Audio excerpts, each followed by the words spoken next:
In the original game, the sixth world was Pluto. Ironically, despite being the smallest planet, Pluto was the largest and most diverse world in the game. Entropy had a different layout, but was similarly huge and diverse. The board music was played by a violin instrument, a melody that started out sounding mournful and then it gets rather, I guess I would call it distorted. It made me feel depressed and unnerved.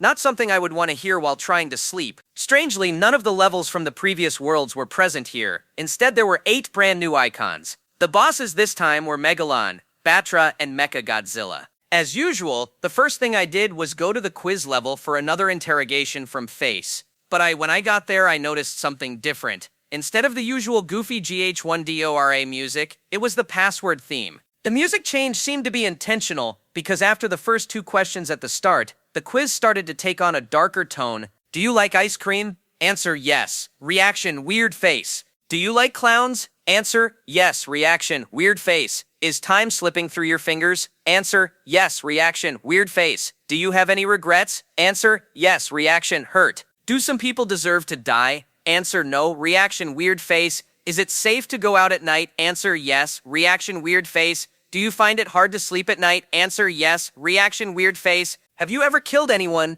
Answer, no. Reaction, weird face. Do you want to kill anyone? Answer, no. Reaction, angry. Are you actually accomplishing anything? Answer, no. Reaction, weird face. Does life have any real meaning? Answer, no. Reaction, love. Do you like Mothra? Answer, no. Reaction, maniacal. I knew that last one was going to be a gameplay-related question, but I had no idea what the result would be. I answered honestly, because as I said before, I never liked Mothra. Nobody liked playing as Mothra in this game, and there was a good reason for that. Every other time Mothra gets hit, she gets slammed back to the left corner of the screen, and she sucks at fighting because her attacks are so weak. The only benefit Mothra had was being able to fly over obstacles in some levels, so I answered no, and Face actually replied back to me, not only with the maniacal expression, but with text. Too bad. I was taken back to the map screen, and I was shocked to see that Godzilla and Anguirus has disappeared from the board, leaving only Mothra. Face had just fucked me over. Needless to say, I was pissed. But there wasn't anything I could do, and I'm willing to bet even if I had said yes, I would have been stuck with Mothra anyway. Face giveth, and face taketh away. I took a deep breath, and got ready to explore. There were 2 paths I could take through the board. I decided to take the lower one. This turned out to be a good choice for reasons I'll get to momentarily. The first world ahead me of was a forest, so I started there. Almost immediately, I got an eerie feeling. There was something about this level that just seemed off to me, even more than the previous ones. Perhaps it was the pitch black background. I've always been afraid of being in a forest at night. Something about all those trees makes me feel surrounded and vulnerable. And the fact that I was stuck as Mothra didn't help. Playing the game's previous worlds as Godzilla gave me a feeling of bravery. Being in control of the king of the monsters, I'd be able to handle just about anything in my way. But it's not like that with Mothra. No feeling of strength or security. Now I'm just a weak, easily overwhelmed bug, traversing into the unknown. Back to the level. The music had new instruments, sounding like woodwinds, followed by slow, rhythmic drums and chiming bells. Gave me this feeling that I was intruding into some dangerous place I really should not be. After a while, I encountered the first enemies of the stage. Or at least I assumed they were enemies. They were strange, long-legged deer-like creatures. Instead of attacking, they were just idly walking around. I went to approach them, and they ran away. I thought about shooting one with an I-beam to see what would happen, but it seemed wrong. These creatures were harmless, so I passed over them and continued through the level. About halfway through, I encountered groups of the deer-like animals, and also 2 new creatures, a sloth-like creature with a beak climbing on a tree, and hairy raptor-esque beasts that were preying on the deer. It was very surreal watching these creatures interact. I didn't feel like I was playing a video game, but rather that I was traveling through a forest in some other dimension. The creatures ignored me for the most part, although the raptors did attack me when I got too close, or if I attacked them first. I know I shot one of them to help one of the deer creatures escape. I got clawed at, but confrontation was easily avoided by flying up to the top of the screen. After that, I had to choose whether I wanted to play the levels with the hourglass or the TV screen. I picked the latter. What I got was not at all what I expected. When I pressed the button to start a level on the TV screen like I normally would, this screen with an animation popped up. There was also music in the background, which was the goofy Goo-Ondura music that used to be playing in the quiz levels. I was somewhat unsettled by this because it was just so strange. I also found it a bit spooky because I had a shirt that looked just like that when as a kid. After starting the animation, you could go back to the board by pressing any button. After that, I had know what to expect of the rest of these icons. I went to try an hourglass icon next. I was somewhat relieved when an actual level came up. It was certainly an unorthodox-looking level, all brown, with time-measuring instruments floating in the air and gigantic grandfather clocks in the background. The music was the same as the board screen. And very early in the level I encountered something else I didn't expect to see. Original enemies from the game. And not just that, it seemed to be a whole fleet of them, and the yellow tanks, which were normally immobile, could now move. I took some damage, but it was nothing I couldn't handle. But the most interesting thing about this level was the colored hourglass items. There were 3 of these. A blue hourglass that made time slow down and filled the level with enemies from the past. A red hourglass that made time speed up and filled the level with enemies from the future. A green hourglass that set time to the normal speed and filled the level with the original game enemies. I encountered the blue hourglass first. As stated, the game started to slow down, and I saw the enemies from the past, which were 5 different types of prehistoric animals. I don't know much about prehistory, but I believe all of these enemies represent real animals. The level went into another segment, and I encountered the green hourglass, and then I fought the original enemies again. It was the same 5 types, so I didn't take any screenshots. But in the last segment, I encountered the red hourglass, and the enemies that must have been from the future. Now, whether or not the game was showing me 8-bit renditions of creatures that will actually exist thousands of years into Earth's future, I have no idea. But with that thought in mind, I found this particular segment to be very eerie, and it was made more tense because everything moved faster. One of the future enemies bore a striking resemblance to something I saw in a book once, called Trudon Man. Another looked like some kind of organic spaceship. There was only one of the 5th type of future creature, and when it appeared, all the others ran for their lives, leaving me alone to battle it. It could fly, but its sprite didn't actually move, and its single attack was firing a lightning bolt from its face. Even so, it was surprisingly powerful, and I suppose it could be considered a mini-boss. After defeating it, it left a health power-up that restored the health and energy I had lost fighting it, which was convenient. It seemed I would need all the help I could get to beat this world with Mothra alone. After that previous stage I called Time Warp. The next stage appeared to be a toxic waste dump. As you can see, the place looked grungy and inhospitable. The music was a short looping of an ambient synthesizer song. Listening to it made me feel like I had sniffed some toxic fumes myself, and it was messing with my head the whole time. I even felt like I was choking while playing this level. The enemies all seemed to be mutated to some degree. In the above screenshot, you can see green mummies with bird skulls that jump out of the waist to spit projectiles. There's also a brownish cow skeleton monster with spider legs. Halfway through the level, I even saw one of the deer from the forest. It was alone, and when I saw it, it was drinking toxic waste out of a barrel with an anteater-like tongue. I was moving over to try to make it stop, but then this flock of skullbirds came out of nowhere and started attacking. The deer was scared by this and ended up running off the ground into the toxic waste. I feel bad for it.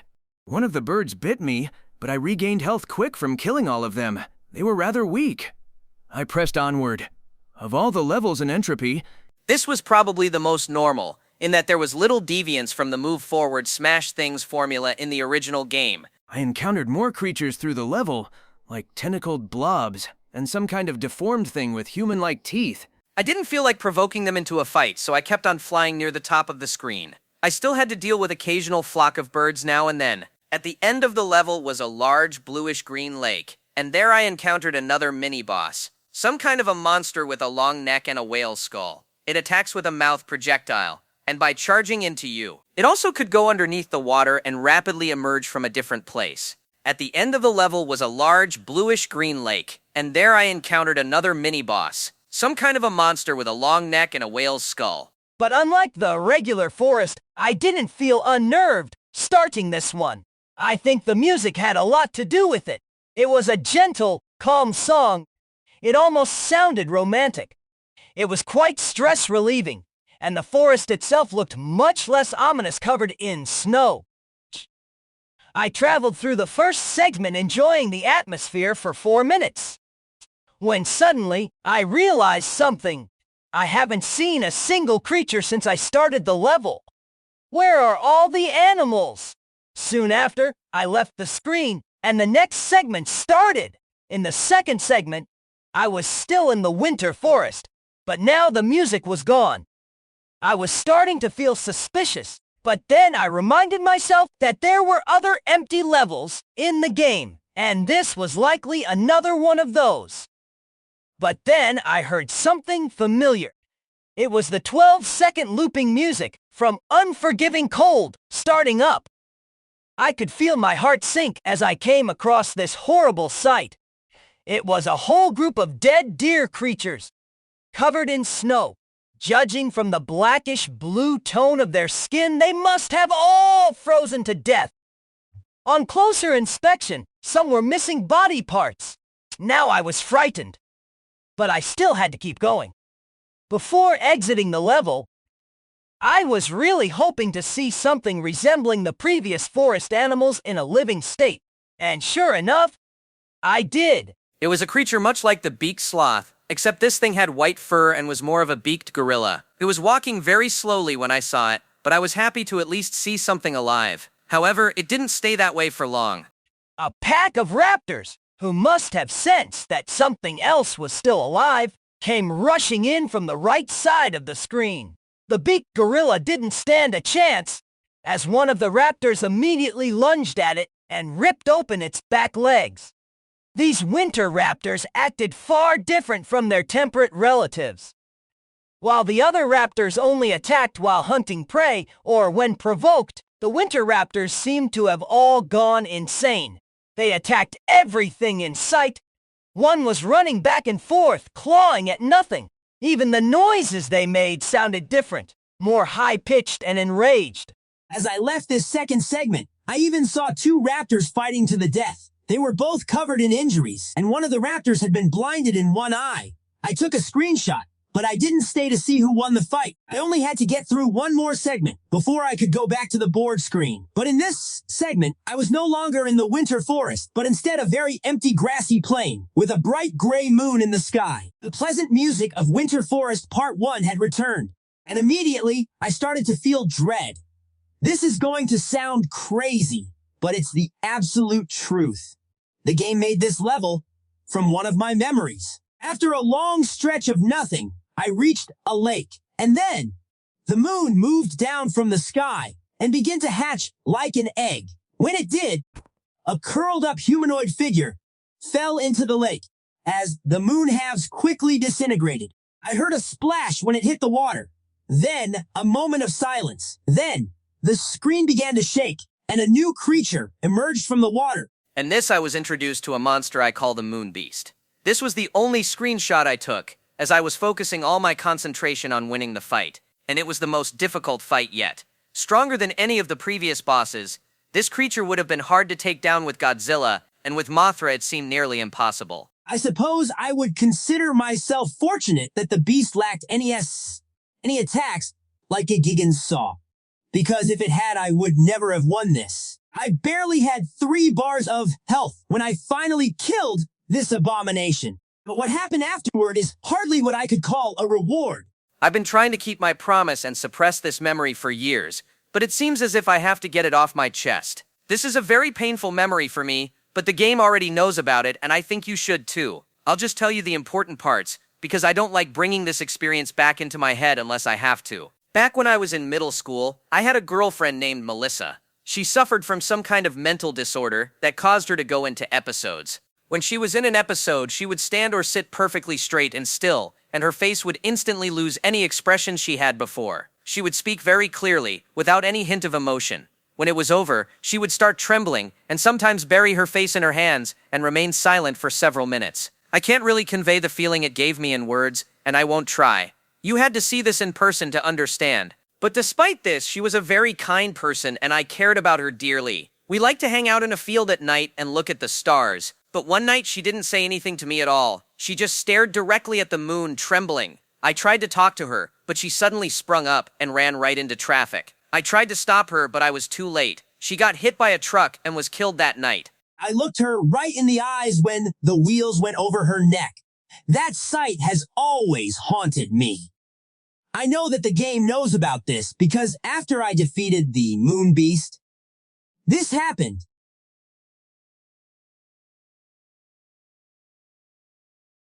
After that, the game went back to the board screen. It was all I could do not to burst out screaming, and my hands were shaking so bad I could barely hold the controller. I knew the game was going to test me if I kept playing, but I had no idea it would go so far, or that it was even capable of doing what it just did. I could feel my brain going haywire as I asked myself, did the game just read my mind? That didn't seem possible, but what other explanation was there? It was then that I could no longer deny what now seemed obvious. This game is alive, and not only that, it also can establish some kind of mental connection with the player. And yet, I couldn't convince myself to stop playing. I don't know if it was the game messing with my mind, or just my stubborn curiosity, but even with the previous revelation, I really wanted to see this through to the end. Even more than I did before I beat Dementia. Terrifying as it might be, even dangerous, I knew that if I quit playing, I would never be able to stop thinking about it. If I tried to restart the game, it might go back to being normal again. How many people ever get to witness something like this firsthand, let alone be able to take screenshots of the whole thing? Fucked up as it was, this was the experience of a lifetime. But even so, I couldn't take any chances with my health. I had the TV remote right next to me, ready to turn the TV off in case I felt I was in actual danger. And if that didn't work, I would pull the plug out of the wall or just run out of the room. Surely that would be enough. Whatever powers the game has, it seemed to be confined to what it can show on the TV, and whatever its mental connection could do. The latter was what worried me. I still didn't know what I was dealing with, so I wasn't about to underestimate it. I took a break for a few minutes to calm my nerves, and then it was back to the game. And speaking of TVs, there was a TV screen icon right below the white forest I had just left, and because the first animation was so bizarre, I figured I'd try another to see what happens. Although I expected the same animation, I actually got a totally different one. Weird. The music for this one was the Neptune board music. Fitting, I suppose, since it's a fishman and all. I can't help but wonder what the point of these things are. There was one more TV screen icon, so I figured it must have a unique animation of its own. I was gonna make sure to see what it was before I left Entropy. But then it was time for another level. The gold brick icon was the closest thing, so I went to that, and I started up in a gold labyrinth level. My health and power were refilled. Not sure how or why, but I was glad not to be heading in the unknown nearly dead. I also noticed that my Mothra sprite had shrunk to half its original size. The music was a slow, ominous drum beat, with female vocals kicking in about a minute into it. Quite haunting. The gold labyrinth itself was an anomaly. I'm not sure how this level would have played out if I was using Godzilla or Anguirus, because flying seemed necessary just to get around this place. Another thing that caught my attention was that when you go left, your monster actually turns and faces the left. That sounds stupidly obvious, but in the original game, you were only supposed to move to the right, so when you tried to move left, your monster ended up flying backwards. This level was apparently gigantic in size, because every time I thought I had reached an end to it, or thought I was going to end up back where I started, I encountered something totally new. Things like lava blockades, new enemies, and statue faces. And I found one statue face at a dead end with a wide open-eyed stare. The night Melissa died, she had an expression on her face that looked exactly like this the whole time. Even when she got hit by the truck, she still had that same expression. I can't help but feel like something really is staring at me from behind the screen when I look at this. I really didn't want to be reminded of that night anymore, so I left the statue almost as soon as I found it. I needed to find the exit anyway, which proved to be no simple task. It felt like this level stretched on forever in all directions. I must have wandered around the level for at least 15 minutes before I finally saw something.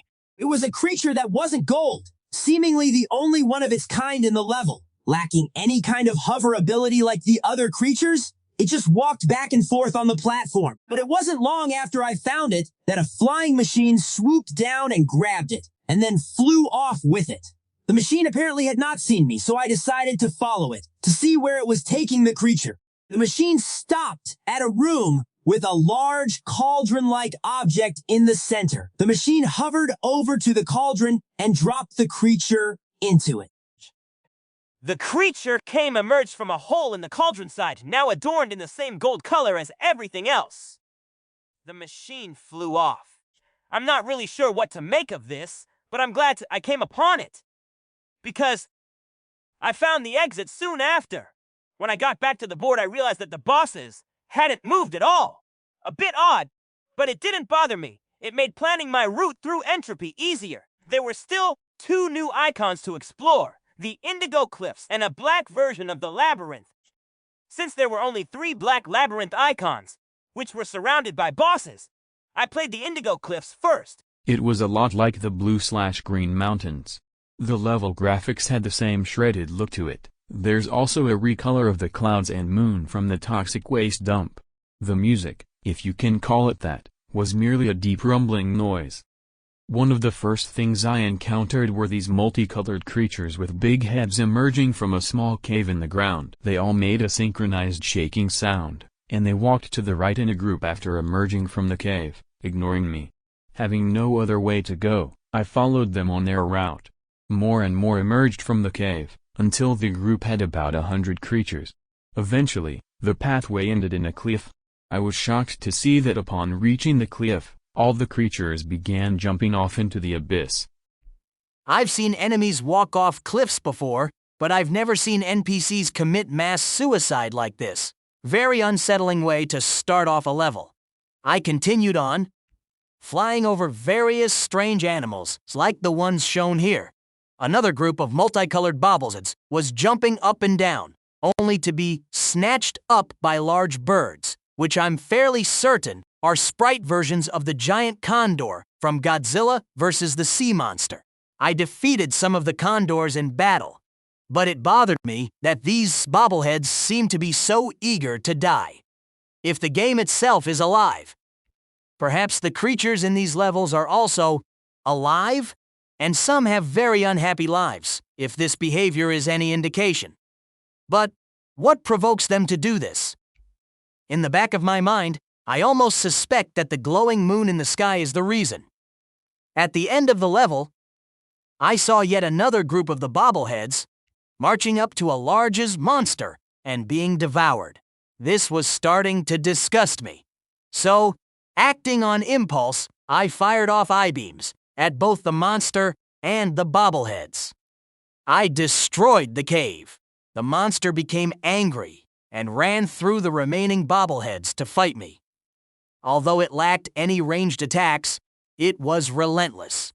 But it was no match for me. I was in the home stretch now, up to the bosses.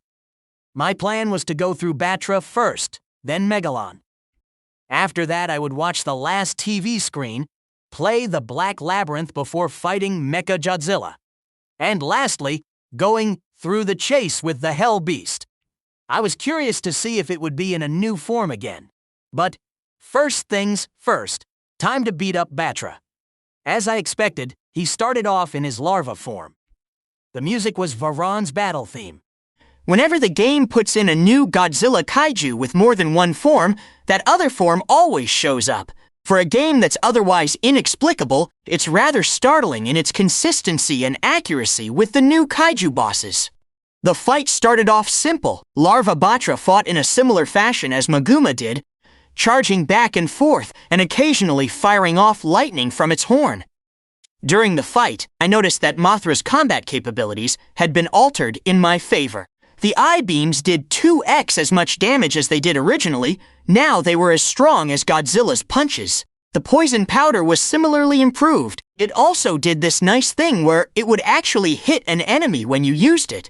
In the original game, even though Mothra could fly, she was unable to fly over an opponent.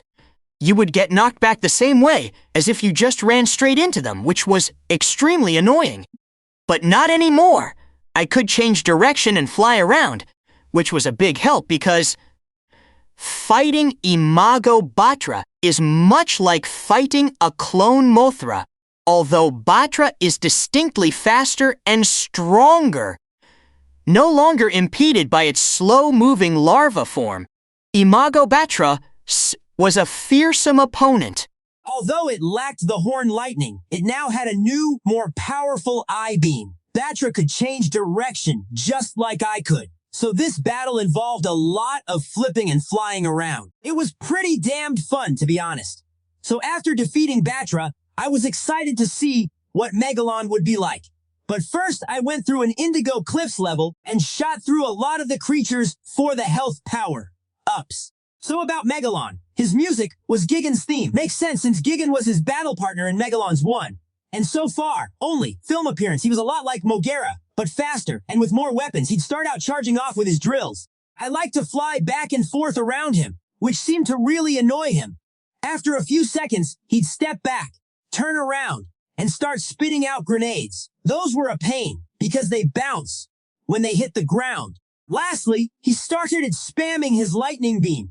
It only went straight forward, so it was easy to duck under it and then shoot him with I-beams. Overall, I'd describe him as strong, persistent, but dumb. I was now nearing the end of Entropy. I had just taken down Megalon, and I started up the last TV screen to see what I'd get this time. The result was unpleasant.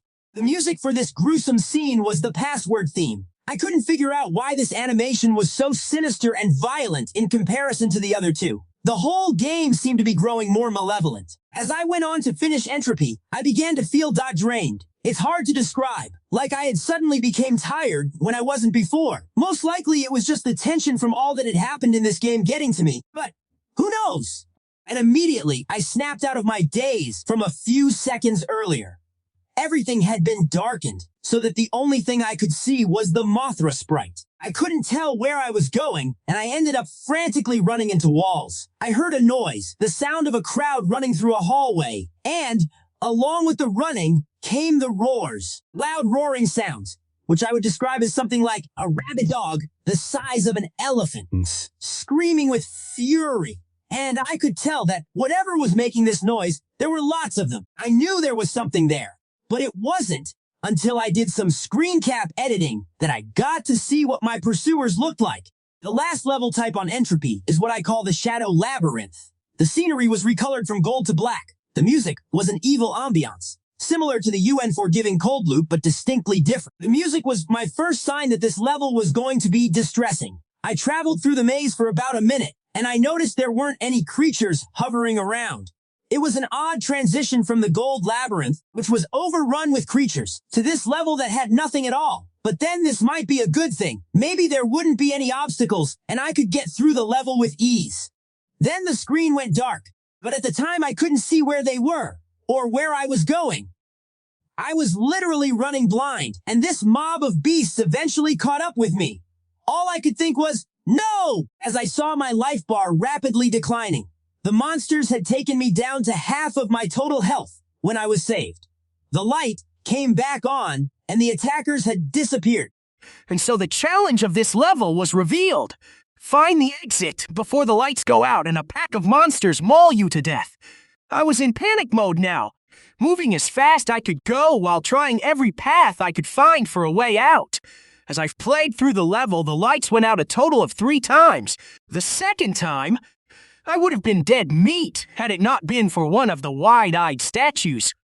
As I stayed close to it, the monsters seemed to all avoid me until the light came back. The statue warded them away somehow.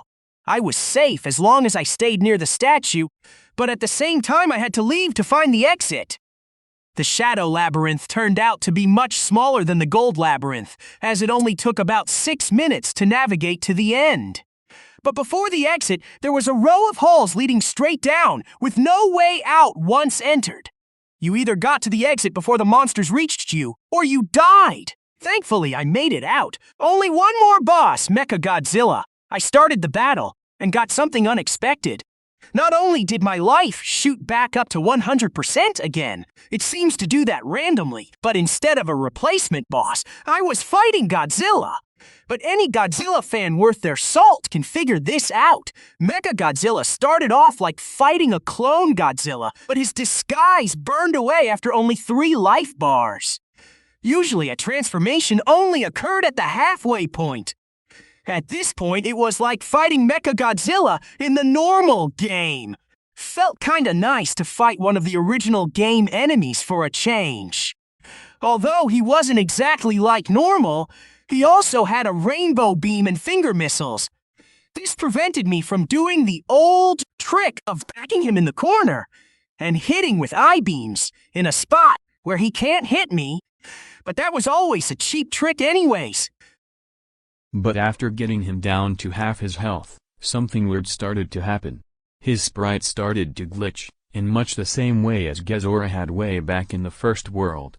After a few seconds, the glitches began to form a new shape, and this the game had created, not Mechagodzilla, and I discovered that this visual glitch was somehow related to the game recreating things. The human face on this one gives it a very uncanny look. It was one of the stronger replacement monsters, and had the most firepower. Pictured here is its mouth beam, which I got caught in the middle of. Even though it was a bit stronger, it was also slower than its original counterpart and couldn't jump around as much. I won the fight by constantly staying out of its line of fire, bombarding the machine with poison powder as I flew over it. One last thing to do, the Hell Beast chase. Oh boy, might as well just get this over with, I thought. The Entropy End chase ended up being exactly what I was afraid it would be. A labyrinth level. All the other chases, although difficult, were extremely straightforward. You just had to run to the right and not get touched. But this took all the simplicity out of it. There was no telling how big this labyrinth would be, or where the exit was. And now not only did I have to constantly backtrack to find my way out, I also had to avoid getting one hit killed by the red monster. And for those first 30 seconds, it didn't show up.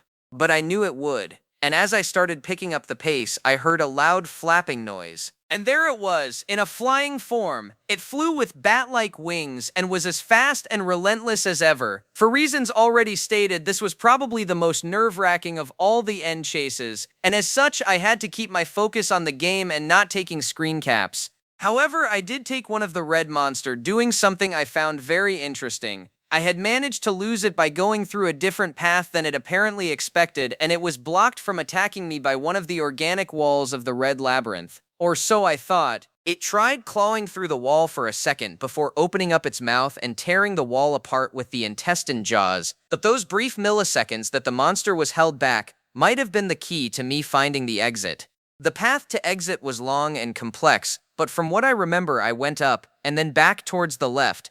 I'm still not sure why I chose that particular way. Just a lucky hunch, I suppose. I was sweating profusely, but my luck had saved me yet again. I hoped that it wouldn't run out before I finished the game. There were only 2 more worlds to go. Next was the penultimate world, called Extus.